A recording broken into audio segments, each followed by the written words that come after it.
What is good, everyone? My name is Khadija, and I am the owner behind the brand Punk. We are a business all about making spooky cute art for all of my goth girlies out there. And we like to make fan art too, because who doesn't like drawing their favorite characters? So, today we are going to be working on some of my branding, specifically updating my business cards and making a banner and table runner. Now, you're probably wondering, wait, Khadija, why are you making a banner and a table runner? That's like for markets or artist alleys. Well, you didn't hear from me, but I may or may not have gotten into an artist alley. Ooh, y'all, I'm excited as heck. Got into my first artist alley, and shout out to my bestie indigoferretcraft. She also got into the same artist alley. I would show more excitement, but it's like 9:30 in the middle of the night on a Tuesday. So, yeah. But that being said, I've got about maybe a little over a month before the convention is going to be like ready to go and do the selling thing. So I have a lot that I need to get done. And no, I did not procrastinate. Okay, I maybe procrastinated a little bit, but I did not procrastinate completely. Life be lifing. Ain't none of your business though, but life be lifing. So I got a little over a month to prepare. You're probably wondering, okay, why do you have to make a banner, a table runner? Like, please don't think that you need these things, because you really don't. You don't need it. You need branding, but a banner and a runner does not make your branding. You can have a little cardboard cutout on your table with your brand name on it, and that'll be just as well. I'm just extra as hell. So, that being said, I am going to walk you through my entire process. So, the design process, getting it done in Clip Studio, picking a company to make the stuff for me, which all of that would be shared in this video. So, let's get to it. No project goes without research, so I dove into the depths of YouTube, Pinterest, and Google to collect inspiration. I know for the banner and runner, I want to keep the design simple, colors limited, and match my business card. I hit up my favorite creators to see what they had first, then dove into Pinterest and Google for additional inspiration. So another part of the research process is picking a manufacturer to use. After extensive research, the manufacturer I'm going with is a company called Gotprint. They are a US-based company in locations in Kentucky and California. Compared to companies like Vistaprint, their prices are affordable for me. Plus, since these are my first banners, I want to keep costs low. I already know myself, and I will be updating these designs in a year or so. So I might as well save that effort for a more expensive manufacturer down the road. I'm gonna grab their templates and note their required specs for the final file and start designing. Also, want to add, this is not a sponsored video. I just did a lot of research and came to the conclusion that they were the most affordable option. Don't come for me. I also want to add, one of the reasons why I went with Gotprint is because both me and my roommate, we got accepted into this artist alley, so we've been doing a lot of collaborative research to see which one's the best option. She ordered her business cards and banner ahead of me, so I actually had a little peek at what their quality is like, and they produced her stuff really, really well, so now I'm taking a chance with my own stuff. Now that I have some inspiration going, I'm gonna whip out the sketchbook and start designing my banner and table runner designs. I have my business card here for reference and my reference board up. While we're designing everything, one thing that I forgot to mention is that I'm making my table runner out of a banner. Let me explain. So most table runners are made out of a fabric material, from what I can tell. Problem is that fabric table runners are pretty expensive. If you go to a website like Vistaprint, your starting price is about $80 for one that's about 2 feet wide and 7 feet long. And I'm trying to keep my budget under $100 for buying all of these products. One little hack that I've seen people do is that instead of buying a fabric table runner, they will buy a vinyl banner, get a really, really long one, and then use it as a table runner, which is a very nice cost-effective way to get yourself a table runner that won't be super expensive. Just looking at a banner, like a table runner size banner on Gotprint, it's only going to cost me like $20, over $80. So it's a nice cost-effective way to kind of get your table runner without having to break the bank. This is what's going to help me stay under that $100 budget. First up is the banner design. I wanted a small one that I can hang up high to draw attention to my booth. To make sure that I have a little bit of cohesiveness with all the other elements of my branding, I'm going to be using the same colors, the same fonts, and the same graphics as my business card. For my banner, I wanted it to communicate that I was a bit of a spooky cute brand, which I have spooky cute art like all over my social media, so I wanted to make sure that I tied that into my banner, which yes, it will be smaller, but I'm hoping that it will communicate the vibes from a distance. So ultimately, I went with just having my name big and up in the front, along with spooky cute art at the bottom, some skull graphics, because as far as different brands goes, I don't see them incorporating a lot of skull graphics into their work. Please correct me if I'm wrong. Just in my personal experience, I haven't seen too many artists incorporate, a cute little skull into their branding that go to conventions. And then some sparkles just to kind of fill up that empty space without being too distracting. For the table runner, the main things I want are my brand name, tagline, and my brand colors. The goal is for it to be an expanded version of my business card to add more brand recognition. In my head, if my business card and runner are similar, that will help my brand stick in future customers' memory because they will be seeing repeated graphics. I have to admit, I had way more fun designing this than I thought I would. I had the ingenious idea of, a banner is really, really long. You drape it over a table. You don't see the other side. So what if I put a design on the other side? That will prevent me from having to design like a year or two down the road and having to spend money on another table runner. With that in mind, here is the sketch that I have. I didn't get a chance to record any of this because since I'm in a bit of a crunch, I've just been kind of sketching in between like my work breaks and just getting things down so that I can work on them when I get home. So as you can see, on one side of the banner, I have a design that matches my business card like my original intent. I decided to remove the little extra internal details just to kind of keep it really simple and recognizable from a distance. And I kept my business name and I added my tagline, spooky cute art, and more. Volpe Punk is all about making spooky cute art for all the goth girlies. I wanted to make sure I communicate that. So if someone sees this from the distance, they know that, hey, this is kind of a spooky brand. Now for the other side, I decided to kind of move away from my business card design just to kind of experiment, and I opted for a little bit more of a simple design where I just have my name, my tagline, and then this graphic, which has very rapidly become my favorite graphic, which is of a skull sitting on a spell book. I think this graphic communicates spooky cute but also witchy energy, which is something that I will slowly integrate into my branding later down the road. But I just wanted a design that was a little bit more simple, a little bit more straightforward, but also communicates the vibes. And also for this particular design, I intend on using it for more fall season, like artist alleys and markets. There's another convention that both me and my roommate applied for called WasabiCon. I call this my Halloween con because it's usually in the month of Halloween. So because we're manifesting the approval email right now, when I get into that convention, I will use the design that has the spellbook and skull on it, kind of tie into that Halloween spooky vibes, and I'll have my table decorated in a way where, it ties in thematically. Oh, Right. Before I forget, in the middle, just to kind of fill the space, I think it would be visually interesting to see like my moon and skull pattern just kind of repeated down the sides. I made it so that the design will be upside down, so no matter which orientation, there will always be a rows of skulls and moons facing upwards and one facing upside down. I think it's a cute little design element that kind of helps fill the space without it being too empty. And yeah, that is my table runner design. So the company Got Print that I'm using prints their products in CMYK. Most,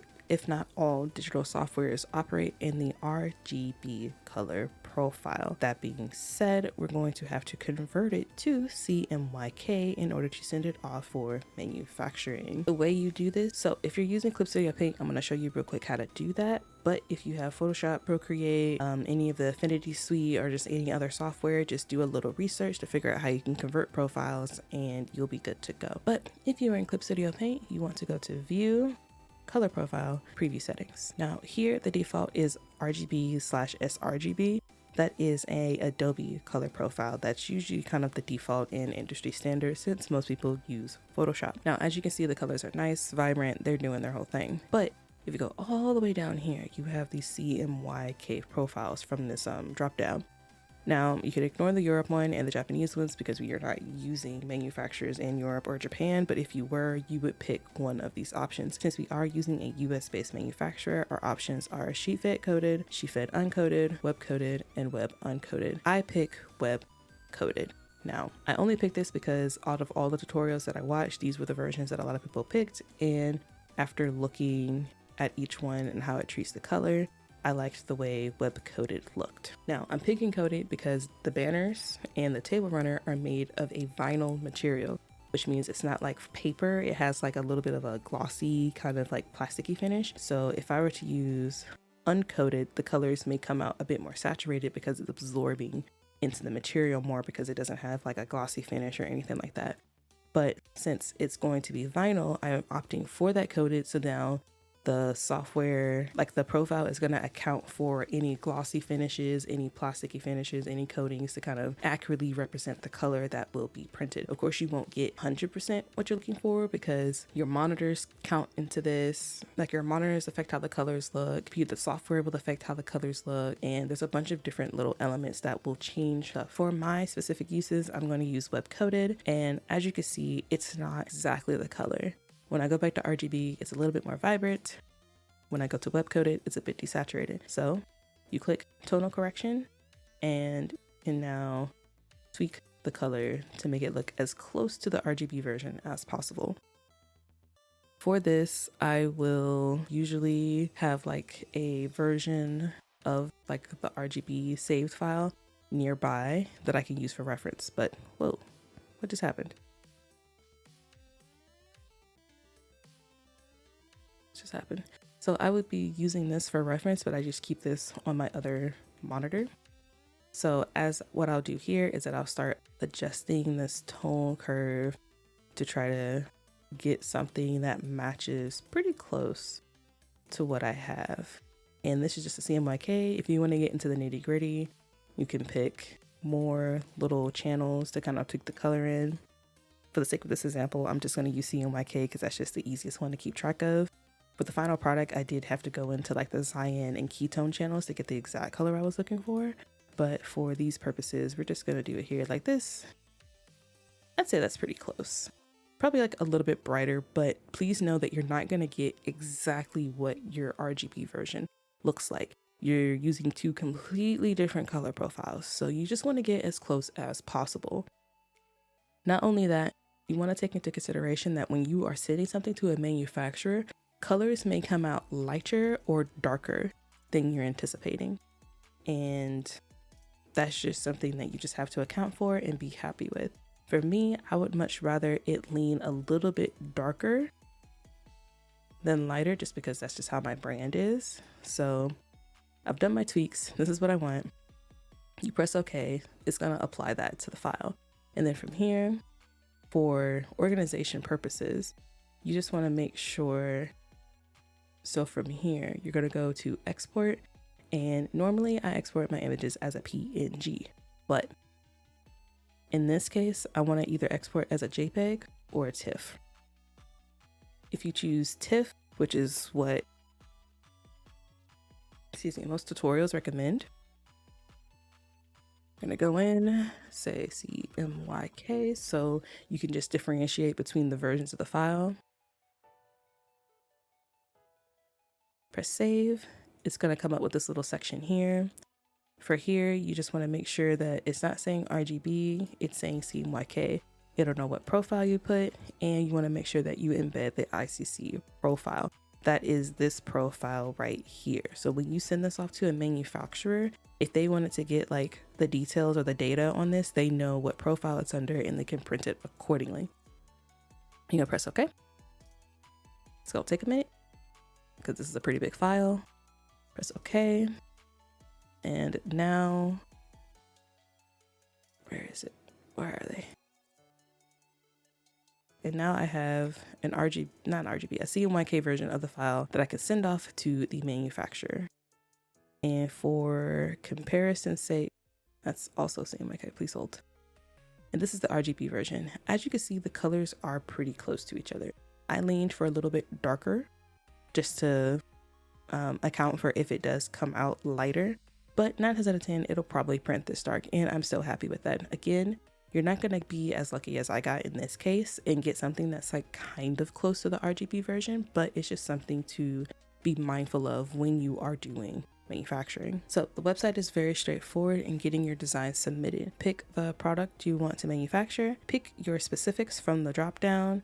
So starting with the banner, I want it to be a 1 foot by 4 foot banner. I want to add grommets, which is an additional 30 cents, but whatever. Hemmed, you can't get it unhemmed. Like there is no option to change that. So that's just a default. And I'm going to be picking a matte finish. So once I get to a point of uploading the file, there'll be a little section at the bottom. You're going to upload the front portion of your banner. If this was like a funky design where you had something on the front and back, granted they don't offer this, but there would be an option to upload the back. We'll get into that when we get to my business card. You upload the front design. It's going to take you to the screen where it's going to be like, hey, here's your digital proof. Is everything good? It's going to show you your design with the guidelines on top of it. So you can verify like, hey, nothing in my design is going to be cut off. Nothing in my design is poking the edges, which is what we want. After you've reviewed it, verified it, tweaked around anything, and that's really about it. In my case, I didn't have to do any like tweaking or adjustments because I just downloaded the templates directly from the website, so I didn't have any issues.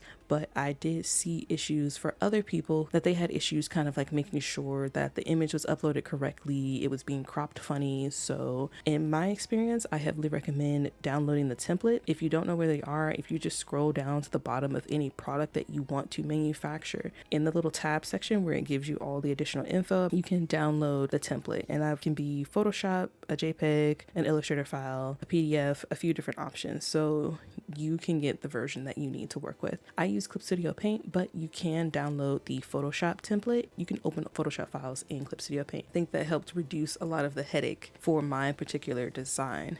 For the table runner, again, I am just using a banner but longer for my table runner. I could get it made in like a fabric material, which is a little bit more standard, but that would have cost me a lot of money, specifically $80+ depending on which website you go to. And again, we are trying to do this within a budget. I don't know if I mentioned it before, but I'm trying to keep this manufacturing under $100. So if I were to go to another resource to get a fabric table runner, that alone would have cost me $80 and would have been close to maxing out my budget, especially when shipping is involved. Enough yapping. So you're going to go back to the top of the page. I'm going to change it to a 2x7 banner, and we're going to change it to the vertical orientation. Now for the other banner, horizontal works perfectly fine. That's the orientation I designed it in. If you're going to turn your banner into a table runner, please make sure that you change the orientation to vertical. That is how your design is going to come across. If you use horizontal and you upload a vertical file, it's going to look jank as hell. Like, I don't know if the company will go forth the effort to rotate your design just so it is printed properly. So just make sure that you're getting everything correct from the jump. It won't have grommets this time because I'm just draping this over my tables and I upload my design. I'm going to verify my digital proofs, make sure that everything was within the guidelines, make any adjustments as needed. Because I used the templates, I did not have to make any adjustments. I approved my digital proof and I added it to my cart. Last but not least, my business cards. Type in square business card. If you just do business card, you're not gonna find the funky shapes. Same ordeal. Pick your size, pick your finish. Now in this case, there is a front and a back design. So you just want to make sure that you're uploading the front design in the correct place. Same ordeal. It's going to give you a digital proof, make adjustments as you need to. Now for the back, one thing that I caught is that I misspelled stationary. I did not know this. Stationary is spelled with both an A and an E depending on what version you're talking about. Thanks, English language. That isn't annoying at all. So I put stationary with an ARY at the end, but I needed stationary with an ERY at the end because the type of stationery where it's like pens, papers, and just paper goods, that's ERY at the end of the word versus stationary ARY is the actual, is it a noun? or verb. I think it's a noun. It is the actual noun where it's talking about something that isn't moving. So I very quickly hopped back into my software, fixed the spelling, and then uploaded the correct version to the back. So this is why it's important to, just make sure that you're really scrutinizing, because something in my gut told me that it wasn't spelled correctly, did a little research and found out I used the wrong version. Now, on the surface, I don't think anyone would have noticed, but just for the sake of looking a little bit more professional for like all three people who do know the difference, like I'm just gonna make that change because in the long term it is technically correct. So I made the update, re-uploaded it, and moved on to adding things to my cart. Let's talk about the pricing. Starting with the most expensive item, we have our business cards, which before shipping and handling cost me $21.60. This is for a square, which they consider a special shape, 3 inches by 3 inches, and 100 of them. After shipping and handling and taxes, we're looking at about $37.48. This is without any like little discounts or promo codes. At the time of this recording, there was a discount going, so I managed to get $5.18 off of my total cost, which then put it down to $32.30. Which personally I think isn't too bad. Now, one thing to take into consideration is that I did pay for faster shipping. If I had picked like the standard shipping rate, if I had picked the economy shipping rate, I would have only paid about $7.60. But I opted to pay $14.65 for standard shipping, which would have gotten my business cards to me around the same time as my banner. One thing about Gotprint is that they have different manufacturing factories across the country. The main two being in California and Kentucky. So my business cards are coming from California and my banners are going to be coming from Kentucky. With the different shipping times, I picked the one for my business cards that was the closest to my banner because I want everything to come around at the same time. Because if not, if I had picked the longer shipping, I would have gotten it about a week before the convention, which I do not want. $32.30 for that much for 100 business cards is not bad, especially with expedited shipping. Now, moving on to my banners. First things first, our second most expensive item was our long banner that we're going to be using as a table runner. This was the 2-foot by 7-foot vertical banner. It was of the matte material and it didn't have like any extra little pricing added to it. The price of this was $20.63 before shipping. And for the smaller banner, the cheapest item in my cart, that is a 1-foot by 4-foot banner. It cost 30 extra cents to add grommets. So that came out to $10.40. My total for both items before shipping came out to $31.03. And personally, that's a freaking steal. $31.03 for 2 different banner items. I can't really complain. This time around, I picked about standard shipping, which came out to be about $30.04. You're probably thinking, holy crap, you're paying $30 for shipping. Is that expedited? No, according to them, this is standard shipping. But you also have to understand when you ship off heavy things, because you may not think that a banner and a table runner are heavy, but they can be, especially when in a box. So the heavier things are, the more expensive it is to ship. It makes sense that I'm paying $30.04 to ship. My total before the little promo discount was $62.84, which that combined with the business cards is still within my budget because they were running a promo at the time. I could take off $7.45, which then made my total $55.39. So my total ended up being $87.69 for both items. Now, for some of you, that may completely price you out, but I had saved up about $100 to get all of this done, and I got super lucky with a discount going on at the time. We did it. It took me over a month, but we finally got everything done. All right, so everything has now been sent off. My banner, my table runner, and my business cards are going to take about 2 to 3 weeks to process. So thankfully, I got them in just in time. According to the estimates, I should get everything about 2 weeks before the convention, which is perfect. So it gives me a beautiful amount of time to practice my display with my banners, with my table runner, with my new business cards, and just get everything tidied up and ready to go.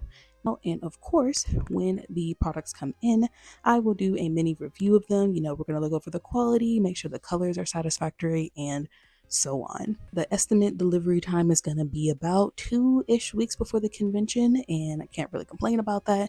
I'm going to have at least enough time to practice a display with the items, get a good look at them, and so on. And if I'm not mistaken, my roommates will come around the same time as well. So with her permission, I can show you guys what mine look like with a predominantly red, black, and white color palette, and what hers looks like with a predominantly purple and yellow color palette. So that should give you guys a pretty good idea of like, you know, the range of colors that the company can work with. And with that being said, thank you so much for watching this video. I have so much work to do. Oh my god. I still have stickers to make, prints to make, and so much more. So be sure to subscribe to the channel so that you will get all of the updates when those videos drop, because you know I'm going to document as much as I can up until the convention. And of course, your girl is going to be vlogging the convention as well, because obviously we have to document the experience. I will see you in the next video. Goodbye.